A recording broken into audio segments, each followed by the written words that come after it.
Hello, and welcome to Let's Talk Climate, a weekly broadcast series from ecoAmerica featuring dynamic discussions with local and national leaders. We offer diverse perspectives and bring forth the latest thinking and best practices for building public support and political resolve for equitable climate solutions in the U.S. Please engage with us online using the hashtag Let's Talk Climate. And let's get started. Hi, I'm Reverend Carol Devine, Director now of Blessed Tomorrow program at ecoAmerica. On today's episode, we will be talking about food justice with Karyn Bigelow, Co-Executive Director of Justice Ministries, one of my favorite organizations. She is focused on the intersections of climate change, food security, and racial equity. She has experience doing that at Bread for the World. She's on the steering committee of the American Baptist Church's Creation Justice Network and on the leadership committee of the Pan-African Young Adult Network. She has an MDiv from Pittsburgh Theological Seminary, did her undergrad work at Michigan State University, and is currently pursuing a Master of Science in Global Food Security and Nutrition. Karyn has published numerous articles, holds a certificate in beekeeping, which I just love that, and is a former Green Faith Junior Fellow. Karyn, welcome. It is so wonderful to be with you today, and welcome to Let's Talk Climate. So let's just jump right in. You have so much education and experience, as well as so much passion in the area of food, climate, and race. So just tell us a little bit, give us a little background about why the intersection of these and this topic is so important to you. Yeah, so this was a topic that honestly, I don't think I would have ever, my younger self would have probably never thought this is where I would have come to. But when I was in seminary, I felt this sense of call towards going to seminary. But then while I was there, I had this feeling of like parish leadership is not my ministry. God bless whose it is, but that's not my calling, at least not at this point in life. And so I just started to pray for discernment. And I just found through the next 2 years, I started having dreams where I had to feed people. I started volunteering at a soup pantry and just really felt like that's where I was seeing the love of God most in my life at that point. And so through that, I started looking to how to do this food thing. How do I look at this from a policy perspective, given my previous degree? And so that's where I kind of came to the food. And then while I was at Bread for the World, working there, I read an FAO report that said that by 2030, while we as an organization and the rest of the world is looking to end hunger by 2030, I read in the report that climate change could end up pushing 100 million people back into extreme poverty, which would also then consequently cause more people to go into hunger. So while we were advocating for policy changes that would end hunger, we were ignoring or not addressing to the full extent that we should climate. And so that's when I was like, wait, hold up, like let's look into this deeper. And so I just found myself to be so passionate about it because it is such a big thing. And I really do want to see an end to hunger, but I know in order to do that, we have to address what's happening on our planet, what's happening in the environment, and how are we making sure that, everyone has access to a sustainable food system. And so in my own journey, as I was starting to go through the process of talking about people making food, I found myself kind of naturally wanting to kind of put my hands in the dirt, if per se, when it comes to stuff. And as somebody who lives in DC and does not have a backyard, gardening really isn't much of an option for me. But then randomly, I just came across the idea of beekeeping and started to pursue that and realized that it just worked within my lifestyle. And so I'm now a second-year beekeeper. So that's been an interesting journey, painful at times, and definitely makes me rethink my decisions when I get stung. But it's been definitely a nice journey and really has probably fulfilled more of my thoughts about how do we look at sustainability and food security by really looking at that beekeeping and how bees are important to both of those things. And so, yeah, that's a bit of my journey and how I kind of got to this very specific area of faith. Yeah, I love that. I love your story. And thank you for telling us that. As you were talking, it made me think back when I was in my early 20s. I was in Peace Corps, and we had the whole mantra of like, instead of, giving someone a fish, you teach them to fish. But then with the climate change, it isn't even about, there may not be any fish, or the river might be polluted. And so it's not even as simple as that. And that image was coming to me as you were talking. And so climate change is already having this impact on the quantity and also the nutritional content of food, particularly wheat and corn and soybean. Are expected to drop by 25% in the Midwest alone in terms of quantity. And then, of course, we're all seeing and experiencing, droughts as well as floods and extreme weather events and fires.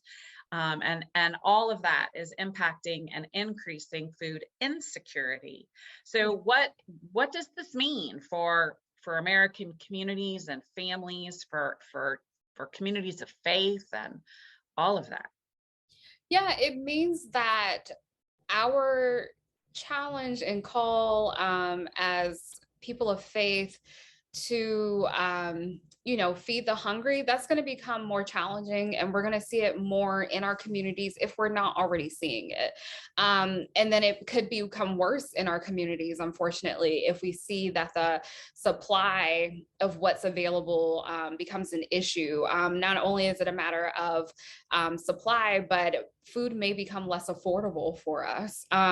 What happens in one part of the country or even another part of the world, because our foods are not made just locally that we often consume, it means it has an impact. So there were deep freezes that happened a few years ago, I remember, in California. And when I was in my, grocery store in the DC area, the prices were up literally because they said freezes. So now, therefore, the price went up. And so I could afford to do that. But even as we've seen like food shortages as a result of the supply chain being compromised due to COVID, there's certain foods that myself and my family would enjoy every now and again that now we are no longer consuming because it's become too expensive. And so hopefully prices will go back down. But unfortunately, due to the shortages that we're often seeing related to COVID, that may become more frequent, unfortunately, due to climate change.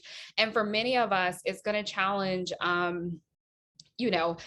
how our communities look. How do we serve people in the wake of these things, especially when climate change has, climate shocks such as natural disasters? And then how do we respond as faith communities is part of the question. We have to be able to have resilience plans ready so that when stuff happens that we can help, especially for those of us who are in the non-impacted areas at that time when there's, shocks that happen. There's also the issue of, you talked about how food supply may go down or how, certain crops may go down and by 25%. There's also the challenge of nutritional density being lost. And so not only do we have to worry about not being able to grow as much food, but we also have to worry about the fact that in the wake of extreme heat, a lot of foods as they're being grown, they're not as nutritious as they are under less stressful temperatures. And so that's also something that we have to deal with, because then that means you may have to eat more food in order to be able to get the nutritional needs that you're supposed to have on a daily basis. And that can become a challenge because that, unfortunately, healthy foods are more expensive at times than some of the cheaper calorie dense things. And so for us, I think that's a part of what that means, is that we really have to be concerned about how for our communities, the food, especially healthy food, could become unaffordable and less likely to have access to it. And again, what happens in one part of the world, as much as we have borders, whether it be over cities, states, or even countries, but what happens in one country affects all of us. That's why I've noticed it's harder to get avocados lately, and they're so expensive right now over the last 2 years. And that's because of the climate experiences that are happening in Mexico, for example. And so those are the type of things that we're challenged with. And unfortunately, if we are not able to truly address climate change like we need to, this will become a bigger issue for us across the United States and other parts of the world as well. Wow. Yeah. Yeah. And so, like, turning to farmers, because, I'm thinking about avocados and foods that I like to eat, but farmers are on the front line of the climate crisis, and particularly Black farmers are disproportionately carrying the burden of the climate crisis as farmers. And in 2020, with the death of George Floyd and Breonna Taylor, I think all of us have been learning more and more about systemic racism. But to be honest, we really don't talk about racism in agriculture and food systems. It's not really part of our learning as we have been journeying since 2020. So tell us a little bit about the history of racism in ag and food systems in the US. Yeah, I'll do the best that I can because this is a huge issue. But I will say, just to show how strong of a issue this is, there's been some Black farmers who have referred to USDA as being the last plantation in the US. And so just to give you such a strong sentiment, but it is unfortunately it feels too accurate because the government has done a lot to undermine Black farmers' ability to be able to grow food, to be able to keep their land, especially over generations, and to be able to take the steps necessary in order to make sure that their farms are not only able to grow the food that their community needs, but also that it's profitable. And unfortunately, because there's so many legal burdens that families are feeling, unfortunately, a lot of these farms are not profitable for future generations. And so you have Black farmers who maybe their children or grandchildren are choosing not to come into the occupation. And so in the US, farmers do tend to be on the average age older. It's even older for Black farmers in the US.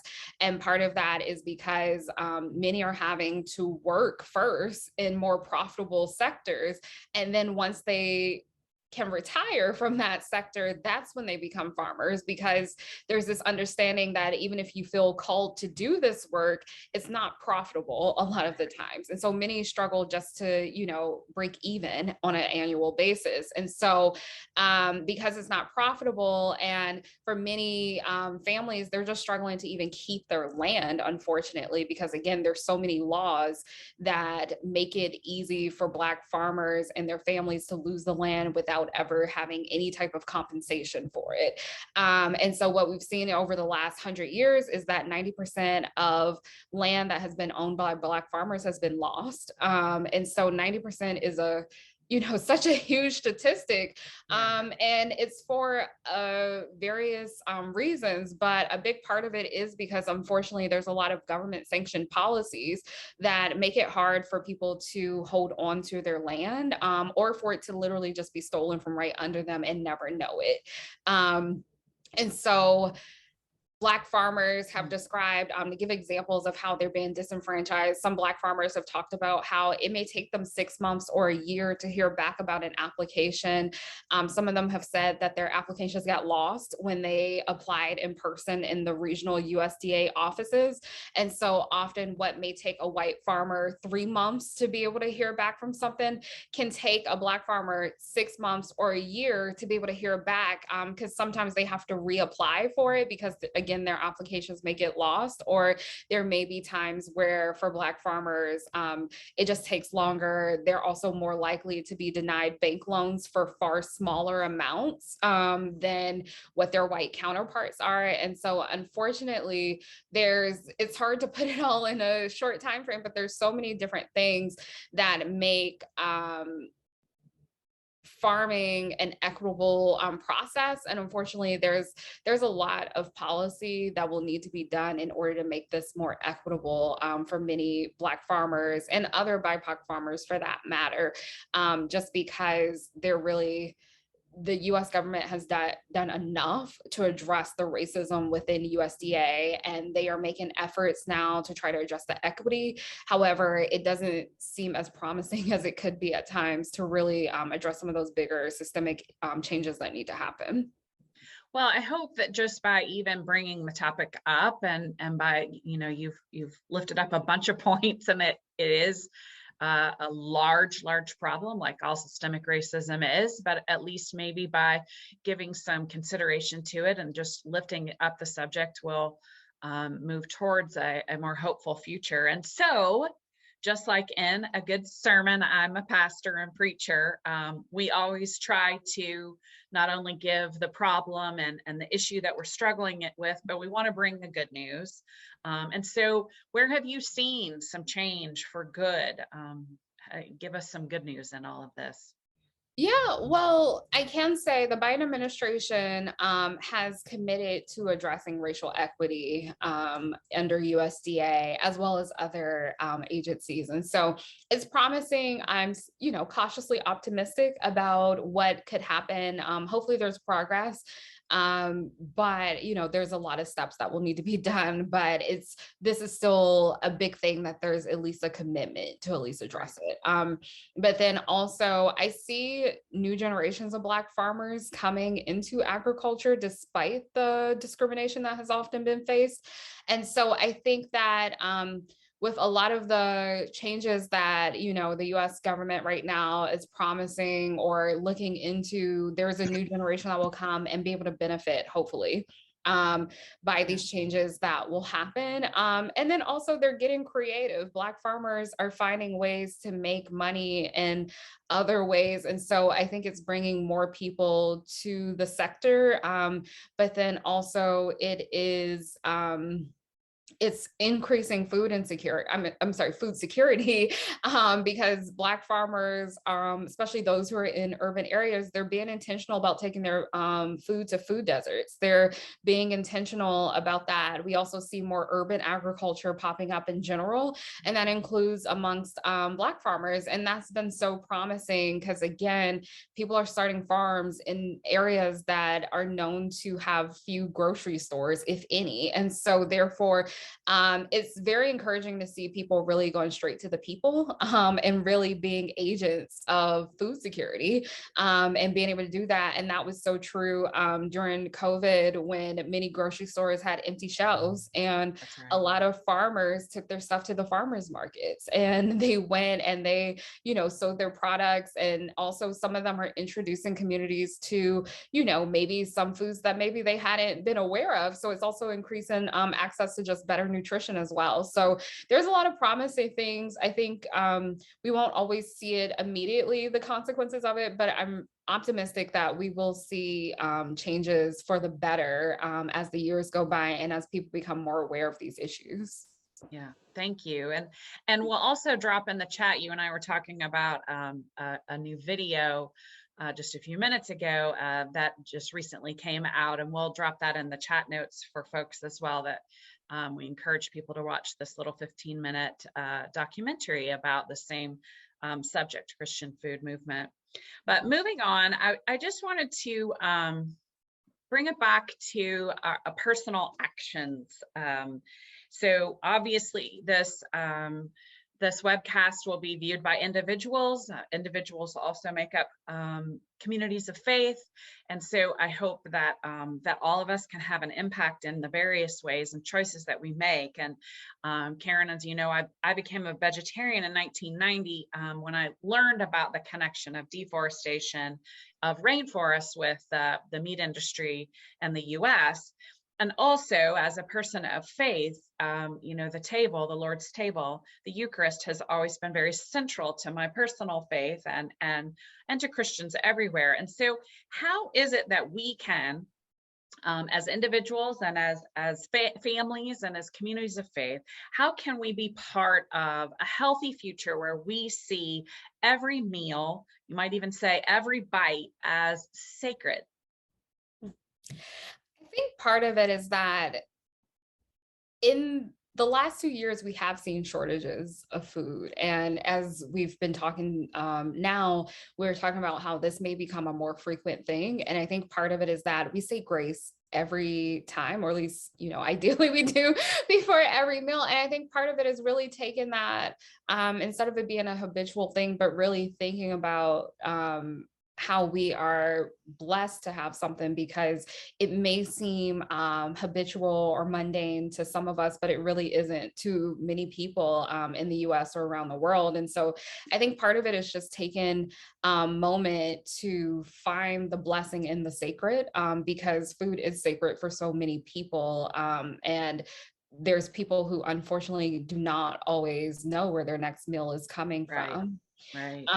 And so I think part of it is just to be conscious about the things that we're doing. I think it's something special about knowing where our food comes from, being able to be more conscious and I know these answers sometimes can be rooted in privilege. And so I want to acknowledge that, but where you can eat local, eat sustainably, know your farmer when you can, or your beekeeper for honey, know those people. And I think part of it is that when we put that extra effort into the food, I think it makes it something extra special for us. And so when we can put that energy towards it, that does help. I think part of it is that we should also think about how do we do ritual and community when it comes to food. And so communion, when I was taught in seminary, was that communion was literally a meal that was had. And so not the idea of just bread and water, but instead like an actual meal that people shared. It was a moment of community.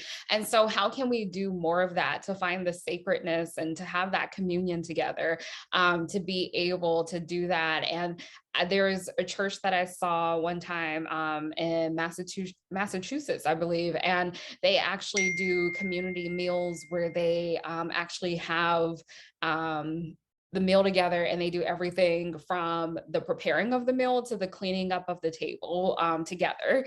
And so there's this act and process that they go through. And so I think those are the type of things that we do, is like part of finding the sacred in something that we do every day, I think, is being intentional about how we go about the meals. And it may sometimes be hard, especially when you're on the go, to be able to find the sacredness in it. But I think finding those moments, for example, to say grace and to remember that this is something that we shouldn't take for granted. But then also finding moments to be intentional about how we have meals as a community, or with people in our community, or even just finding new people to have meals with, pending safety and everything from COVID. But I think part of it is that, finding a way to not make meals so habitual, and instead finding the sacredness in them, because they're not guaranteed, despite what it may feel like it at times. That's right. And so being thoughtful, mindful, we might say, about what we're eating, where it comes from, when possible, knowing who our farmers are or beekeepers. And I also want to say that across the US now, you can use SNAP at your local farmers markets. And sometimes people don't know that. So helping get that word out is also important. And then just being thoughtful about where our food comes, and as much as possible for that to be closer to the earth than processed foods, and for the future of the planet, and for all of us creatures and humans who live here. And so, well, our time is up, which I can't believe it went by so fast, Karyn, but thank you so much for being here today. It has just been a delight to spend this time with you. And I've already come to consider you a friend through your work at CJM. So thankful that you're at Creation Justice Ministries. And so I just encourage our listeners, viewers, to check out Creation Justice Ministries and the great work that they are doing and have been doing for a very long time. And also to please check out the description below and let us know what you think. Engage with us online with the hashtag Let's Talk Climate. And be sure to subscribe and follow Blessed Tomorrow for the latest thoughtful leadership resources and episodes on climate action and advocacy. And also, please plan on joining us for this year's American Climate Leadership Summit that is happening so soon, and you'll find the link for that also in the notes. And from all of us at ecoAmerica and Blessed Tomorrow, thank you for being with us. Your passion and commitment is so important. We are in this work together, everyone, every day.